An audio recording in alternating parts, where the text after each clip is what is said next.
Bismillahirrahmanirrahim. Öncelikle Rabbim kardeşimizin şehadetini mübarek eylesin.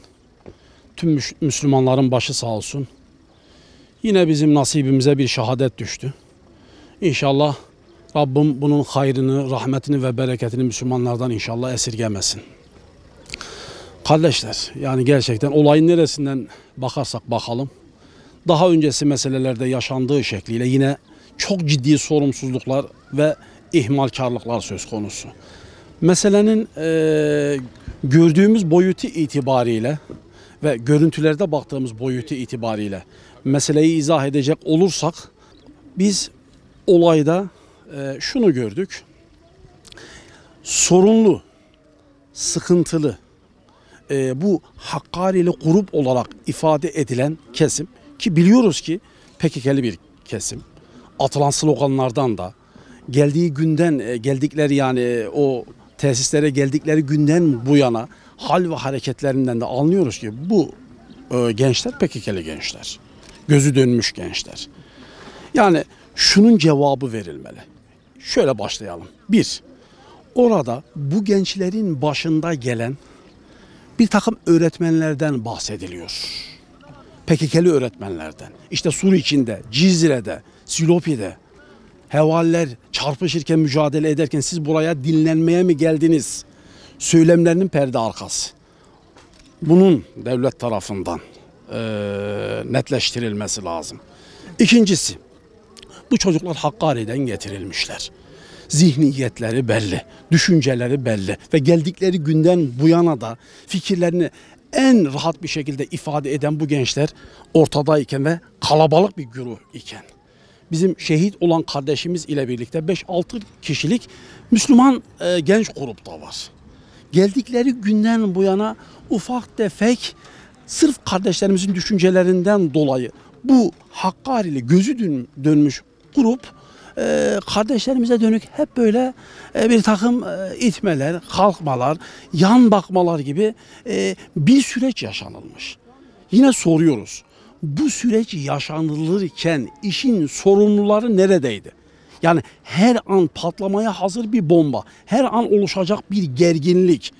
Neden buna öncesinde müdahale edilmedi? 5-6 gündür süren bir süreç. Yani en azından bizim gençlerimizi, şehit olan gencimiz de dahil memleketlerine gönderebilirdiniz. Yani bu sizin ciddi bir sorumluluğunuzdu. Ama burada bir ihmalkarlık var. Gözü dönmüş grup maalesef kardeşimizi hunharca katlettiler. Şimdi görüntülerde gördüğümüz kadarıyla mesele şöyle. Bu 20 kişilik Hakkari'li PKK'ci grup, bunlar dağılım sürecinde, yani gençler artık tesislerde tabiri caizse program bitmiş, otobüslerine bindirilip memleketlerine götürülecekler. Tam bu esnada işte bu Hakkari'li grup kalabalıklarının da vermiş olduğu durumu göz önünde bulundurarak bizim bu kardeşlerimize o son gün biraz daha böyle çatışmacı bir mantıkla yaklaşmışlar. Ve sonucu itibariyle oradaki idareciler bunları deniz kenarına almışlar. Bizim kardeşlerimizi o 6 kişilik grubu da bir odaya üzerlerine kilitlemiş, siz burada kalın. Yani gerginlik olmasın. Bugün zaten dağılıyoruz. Sorun olmadan bu iş bitsin. Fakat bu Hakkari'li grup denen gözü dönmüş güruh deniz kenarında demek ki kendilerince planlarını yapmışlar. Artık bizim görüntülerde gördüğümüz görüntü, böyle zıpkın gibi yerlerinden fırladılar. O kardeşlerimizin olduğu odaya saldırı gerçekleştirdiler. Camı kırdılar. İçeriye girdiler. Artık bunun sonrasında görüntülerde fazla bir şey görmüyoruz. İçeride bir darp var mı yok mu bilmiyoruz. Ama kardeşimizin o gözü dönmüşlerden birisinin sopasını ele geçirdiğini, o kırılmış camdan dışarıya çıktığını, o 10 kişilik 15 kişilik gözü dönmüş grubun içerisine daldığını gördük. Görüntülerde gördüğümüz. Ama nafile.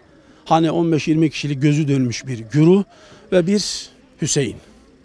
Sonuç itibariyle kardeşimiz birkaç adım sonrası olaylarda netliğini görmediğimiz şekliyle aldığı darbeler sonucu yere yığılıyor ve şehadet şerbetini içecektir. Anlayamadığımız adli tıpa gittiğimizde gecenin bir yarısında gecenin bir yarısında. İşte akrabalarından izin aldık.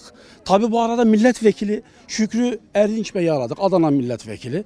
Kardeşim adli tıptan bizim şehidimizin çıkarıldığı söyleniliyor. Şükrü Bey'e durumu, olayı anlattık. Olamaz dedi. Aradı. Şehidimizin adli tıpta olduğunu söyledi.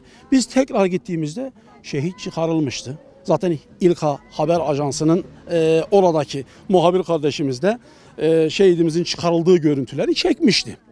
Yani velhasıl kelam apar topar şehidimizin böyle bir şekilde ambulansa bindirilip İl Spor Müdürlüğü'nün tesislerine götürülmesi Adana'da garipsenecek ikinci bir boyuttu. Yani sanki birileri sansasyona çok mahal bırakmadan bu işin kapatılması yönünde böyle bir adım sergiliyordu. Bu da gördüğümüz olaydaki ikinci boyuttu. Gördüğümüz en bariz ve net olan şey gençlerimize dönük saldırıdaki ciddi ihmal ve sorumsuzluktur.